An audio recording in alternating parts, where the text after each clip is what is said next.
Hello everyone, Sanbonani, Dumelang, Absheni, Molweni. The whole Mzansi is still completely shocked of the tragic death of Namhla, who was shot 9 times by her boyfriend. The popular sangoma goes by the name of Gogo Maweni has had the wildest dream where she was visited by the late Namhla. Namhla is from Eastern Cape in Mtwa and she was dating her abuser for allegedly 17 years. Gogo Maweni has taken to her Twitter account to share her dream that she had about Namhla. She wrote, "Wow, the chills. Last night I had a visitor, Namhla, hiding behind a smile. She said he is obsessed with the idea of revenge. He owns me.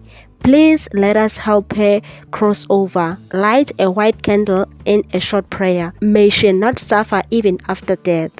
Social media users have reacted to the dream and they really want Gogo Maweni to help Namhla and her family. Following the drama that once transpired between her and baby daddy Tembi Sokoza, where she wasn't shy to admit that she may or may not have had a hand in his spiraling out of control behavior recently. One Twitter user replied and said, "Please do something, Gogo Maweni." Someone also said, "Leaders Gogo Maweni, please help the nation. At this point, we will approve anything you will be doing about that Mgodoik Asatana."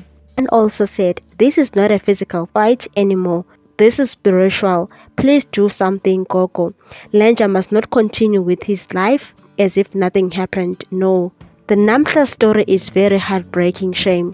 Unfortunately, there are so many women who undergo through this ill treatment and police are failing these women.